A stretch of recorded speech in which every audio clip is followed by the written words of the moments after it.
जय हिंद दोस्तों, रक्षित खन्ना के चैनल में आपका स्वागत है। दोस्तों कैसे हैं आप? उम्मीद करता हूं कि आप अच्छे होंगे। दोस्तों आज के इस वीडियो में मैं आपको जानकारी दूंगा 8वें वेतन आयोग के बारे में। दोस्तों एक ट्रस्टेड अखबार है, न्यूज़पेपर है, जिन्होंने एक खबर छापी है 8वें वेतन आयोग के बारे में। इन्होंने बताया है कि अनुमानित तौर पर सरकार किस तरीके से 8 सीपीसी लागू कर सकती है। 8 सीपीसी में कितना फिटनेस फैक्टर आपका हो सकता है, कितनी आपकी पे पेंशन सैलरी बढ़ सकती है, साथ ही साथ 8 सीपीसी कब तक लागू हो सकता है। सारी जानकारी इन्होंने दी है 8 सीपीसी के बारे में।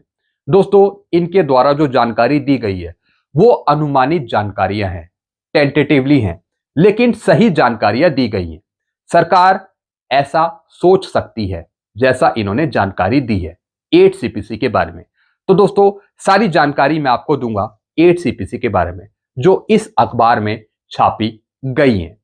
वीडियो में आगे बढ़ने से पहले एक छोटी सी अपील मैं आपसे करूंगा, और अपील है चैनल सब्सक्राइब की। देखने में आया 34.1% ऐसे पेंशनर्स हैं, फैमिली पेंशनर्स हैं जो बिना चैनल सब्सक्राइब किए ही वीडियो देख रहे हैं, जिससे क्या हो रहा है, मेरी जानकारियां उन तक सही समय पर नहीं पहुंच रही। तो दोस्तों मैं आपसे अपील करता हूं कि अगर आप पहली बार मेरे चैनल पे विजिट करते हैं या फिर वीडियो पहली बार देख रहे हैं तो दोस्तों आप सबसे पहले चैनल को सब्सक्राइब कर लीजिए, ताकि मेरी जानकारियां, एडवांस जानकारियां, आगे आने वाले वीडियो के नोटिफिकेशन आपको तुरंत मिल पाए। चैनल सब्सक्राइब करने के या फिर वीडियो देखने के आपको एक भी पैसे नहीं देने, सब कुछ आपके लिए फ्री में है। तो दोस्तों चैनल को सब्सक्राइब करना मत भूलेगा।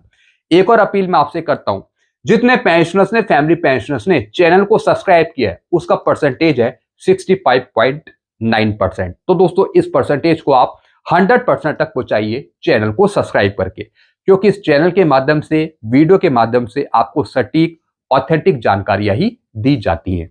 साथ ही साथ एक और अपील मैं आपसे करता हूं, जितने पेंशनर्स, फैमिली पेंशनर्स मेरा वीडियो देखते हैं तो दोस्तों वीडियो को अपने ग्रुपों में जरूर शेयर कर दीजिएगा। जिस तरीके से आपको जानकारियां मिल रही है ठीक उसी तरीके से आपके साथियों को भी जानकारियां मिल पाएंगी। तो दोस्तों चैनल को सब्सक्राइब करें और वीडियो को जरूर शेयर करें। चलते हैं दोस्तों जानकारी की तरफ। दोस्तों एक ट्रस्टेड अखबार है जिन्होंने 8 सीपीसी के बारे में सही जानकारी दी है, अनुमानित जानकारियां दी हैं। अब दोस्तों देखिए यहां पे क्या लिखा है, सरकार महंगाई भत्ता समायोजन के लिए नए फॉर्मूला लागू कर सकती है। जी हां दोस्तों आपको पता ही है कि जब भी कोई फिटनेस फैक्टर दिया जाता है, कोई भी नए पे कमीशन का, तो सरकार डीएडीआर को मर्ज करती है बेसिक में और उससे फिटनेस फैक्टर निकाला जाता है।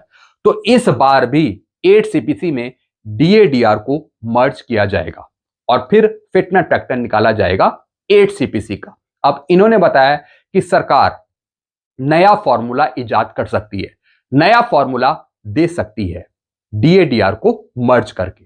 फिर क्या लिखा है, संकेत, केंद्रीय कर्मियों के वेतन में अच्छी बढ़ोतरी की संभावना। इन्होंने बताया कि आगे चलकर सरकार अच्छी बढ़ोतरी कर सकती है 8 सीपीसी में, आपकी पेंशन में, पे में, सैलरी में, ऐसा इन्होंने बताया। फिर क्या लिखा है, 8वें वेतन आयोग के गठन को लेकर सरकार जल्द ऐलान कर सकती है। अब काफी महीने बीत चुके हैं, तो अब सरकार को जल्द लागू करना होगा। टर्म ऑफ रेफरेंस और अध्यक्षों की नियुक्ति भी जल्द करनी होगी। फिर क्या लिखा है, इसकी प्रक्रिया चल रही है। जी हां दोस्तों, अभी दोस्तों ये प्रोसेस में है, यानी सरकार जल्द से जल्द नियुक्ति करेगी आगे और टर्म ऑफ रेफरेंस देगी आगे 8 सीपीसी के, अभी प्रोसेस में है। फिर क्या लिखा है, बताया जा रहा है कि इस बार महंगाई भत्ते को समायोजित करने के लिए नया फॉर्मूला लागू हो सकता है। जी हां दोस्तों, जब डीएडीआर को मर्ज किया जाएगा तो दोस्तों उससे एक नया फॉर्मूला निकाला जा सकता है 8 सीपीसी का, ऐसा इन्होंने बताया है। फिर क्या लिखा है, साथ ही फिटनेस फैक्टर में भी संशोधित किया जाता है। जी हां दोस्तों डीएडीआर को तो मर्ज किया ही जाएगा, लेकिन साथ ही साथ जो फिटनेस फैक्टर है वो भी आपका रिवाइज होगा। पहले 2.57 मिला था, अब मिल सकता है 2 से नीचे, 2.00 से नीचे या फिर 2 से ऊपर। फिर क्या लिखा है, ऐसे में माना जा रहा है कि कर्मियों के वेतन में अच्छी बढ़ोतरी देखने को मिल सकती है। जी हां दोस्तों अगर आपको 1.92 भी दिया जाता है तब भी आपकी पे पेंशन सैलरी बढ़ेगी। हालांकि मैक्सिमम लेवल पे नहीं बढ़ेगी, जैसे 7 सीपीसी में बढ़ी थी 2.57 के अनुसार। अगर 1.92 भी दिया जाता है तो मिनिमम तरीके से आपकी पे, पेंशन, सैलरी बढ़ेगी। फिर क्या लिखा है, गौरतलब है कि इस साल जनवरी में केंद्र सरकार ने आयोग के गठन का ऐलान किया था।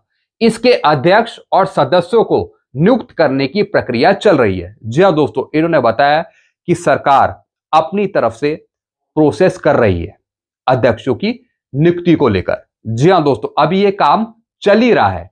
कुछ दिन में, कुछ महीनों में सरकार टर्म ऑफ रेफरेंस जारी कर देगी और अध्यक्षों की नियुक्ति कर देगी।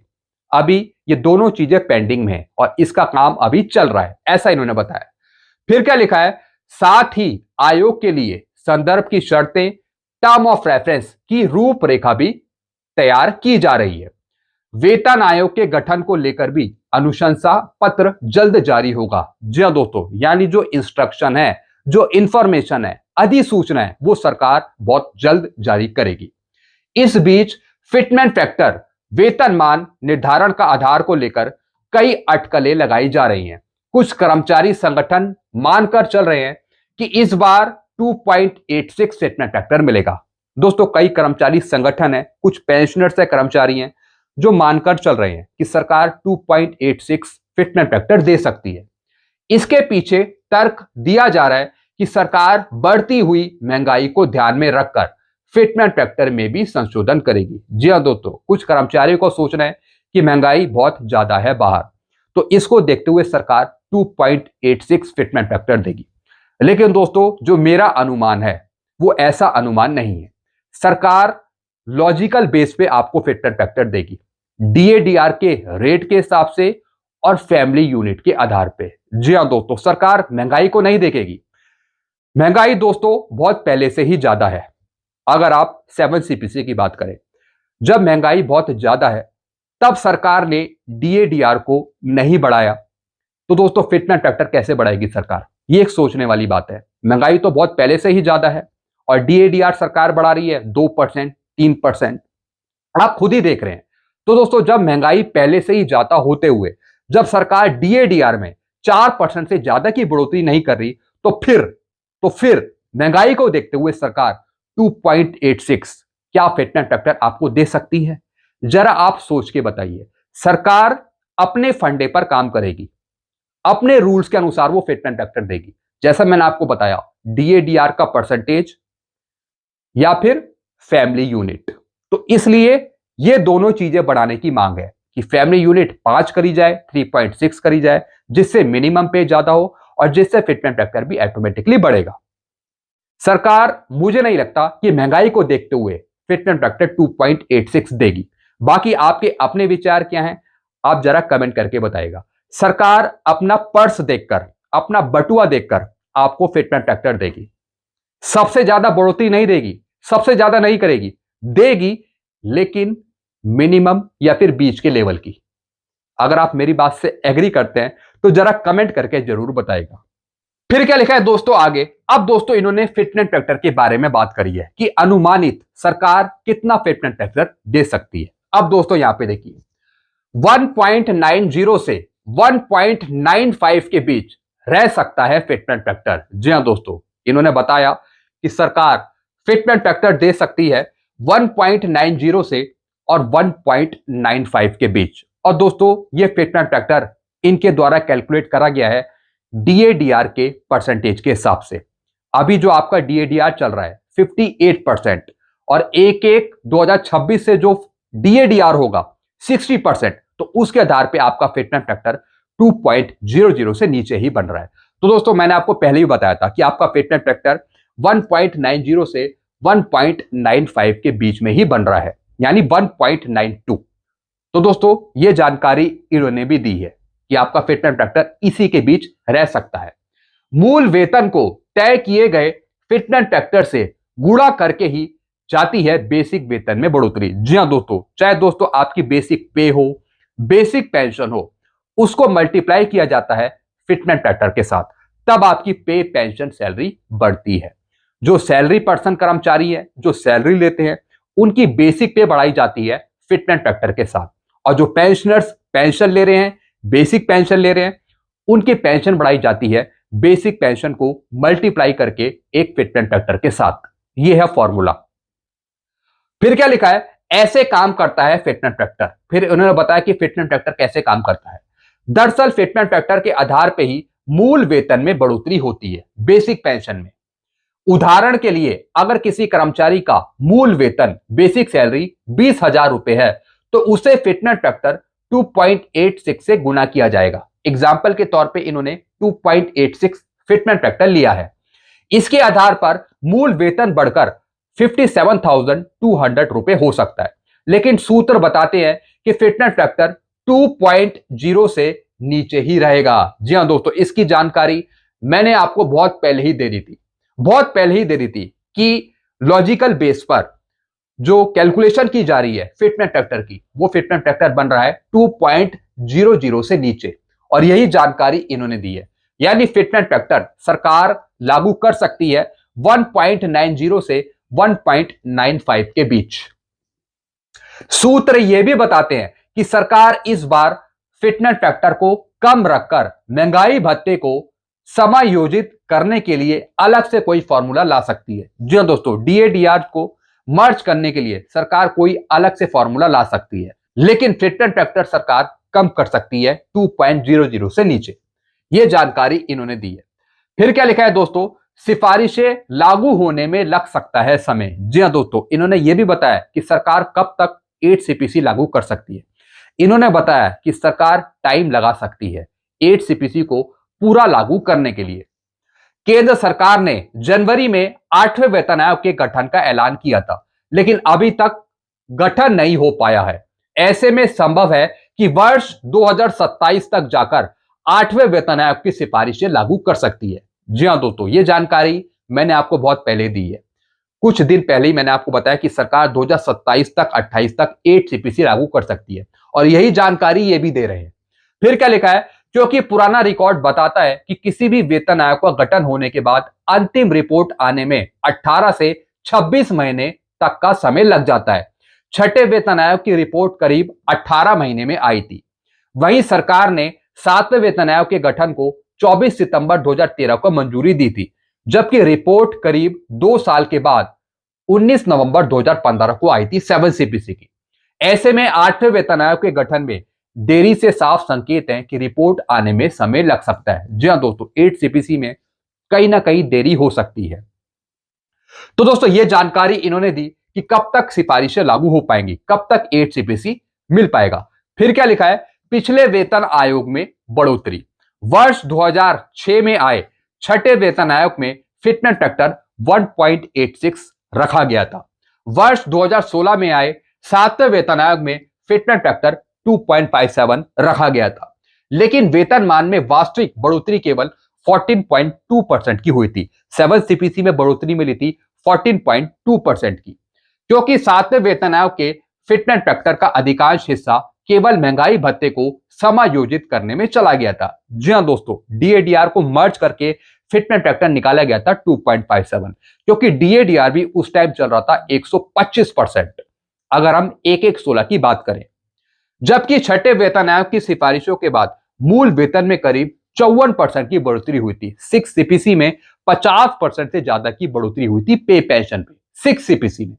तो दोस्तों, अब 8 CPC में कितनी बढ़ोतरी होगी, वो दोस्तों फिटमेंट फैक्टर पे डिपेंड करेगा। अब दोस्तों, जो सोर्सेज हैं, जैसे कि मेरे भी सोर्सेज हैं और मेरी कैलकुलेशन के अनुसार और इनकी कैलकुलेशन के अनुसार जो फिटमेंट फैक्टर बताया जा रहा है, वो बताया जा रहा है 2.0 से नीचे। जी हां दोस्तों, अब दोस्तों यहां पर दो बातें तो निकल कर आई हैं, अनुमानित बातें हैं, लेकिन सरकार इसके बारे में सोच सकती है ऐसा। जी हां दोस्तों, पहला तो है दोस्तों कि जो 8 CPC है वो 2027 और 2028 में आपको देखने को मिल सकता है। जी हां दोस्तों, 2027 में 28 में, जैसा कि पोलिंग भी ली गई थी, वोटिंग भी ली गई थी, उसमें भी यही बताया था कि 2027-28 में, और इसमें भी यही बताया कि 2027 तक, और मेरा भी अनुमान यही है कि 2027 तक लागू कर सकती है 8 CPC। फिर बात आती है फिटमेंट फैक्टर की। जी हां दोस्तों, जो कर्मचारी संघ है वो तो डिमांड कर रहे हैं 2.86 की। हम भी यही चाहते हैं कि सरकार ज्यादा से ज्यादा फिटमेंट फैक्टर दे, लेकिन जो आंकड़े हैं, डीएडीआर का परसेंटेज है या फिर फैमिली यूनिट की बात करें या फिर लॉजिकल चीजों की बात करें, कागजों की बात करें, तो दोस्तों उसके आधार पे फिटमेंट फैक्टर बन रहा है 2.00 से नीचे, बिलो 2.00, यानी 1.92 से और 1.95 इसके बीच आपका फिटमेंट फैक्टर बन रहा है। तो दोस्तों सरकार मुझे लगता है कि अपना वो बटुआ देखेगी, अपनी जेब देखेगी और उसके हिसाब से आपको पैसा देगी 8 सीपीसी में और उसके हिसाब से ही फिटमेंट फैक्टर तय करेगी। दोस्तों ये बीजेपी सरकार का कार्यकाल है जहां पर सरकारी कर्मचारियों के लिए, पेंशनर्स के लिए ज्यादा कुछ नहीं है, बहुत ज्यादा कुछ नहीं है, क्योंकि दोस्तों मिलेगा मिलेगा लेकिन जेब देखकर, अपना बटुआ देखकर। दोस्तों अगर आप मेरी बात से सहमत हैं तो जरा कमेंट करके आप जरूर बताइएगा। हाइक मिलेगा, बढ़ेगी आपकी पे, पेंशन, सैलरी, लेकिन मैक्सिमम नहीं, सबसे ज्यादा नहीं, बीच के लेवल की या फिर थोड़ा सा और नीचे। तो दोस्तों ये मैंने आपको रियलिटी बता दी और यही सच्चाई है। बाकी हम डिमांड करते हैं कि जैसा हम सोच रहे हैं वैसा ना हो, जैसा हम सोच रहे हैं कि इतना फिटमेंट फैक्टर हो सकता है, आपको मिले ज्यादा, ये तो मैं खुद डिमांड कर रहा हूं कि सरकार ज्यादा दे फिटमेंट फैक्टर महंगाई को देखते हुए, लेकिन कागजों के हिसाब से मैंने आपको सारी चीजें यहां पे समझा दी। बाकी आप समझदार हैं, आप जानते हैं सब कुछ, तो जरा कमेंट करके जरूर बताइएगा अपनी राय और सुझाव। तो दोस्तों एक ये रिपोर्ट थी जो अनुमानित रिपोर्ट है, लाइकली रिपोर्ट है, लेकिन सही रिपोर्ट है। हवा में ये रिपोर्ट नहीं बनाई गई है, कागजों के बेस पर जो भी इन्होंने बातें करी है वो सही बातें करी है, हवा में या फिर उड़ने वाली बातें नहीं करी है। तो दोस्तों तभी मैंने आपको इनकी जानकारी दी है। तो दोस्तों बस यही जानकारियां थी जो मैंने आपको समझा दी। मैंने अपनी रिपोर्ट भी आपको समझा दी कि क्या क्या हो सकता है और इनकी रिपोर्ट भी समझाई। तो दोस्तों ऐसी जानकारी आपको बराबर मिलती रहेंगी, तो सारी जानकारियां पाने के लिए आप चैनल से जुड़ जाइए, चैनल को सब्सक्राइब कर लीजिए। चैनल का नाम है Rakshit Khanna. Thank you so much.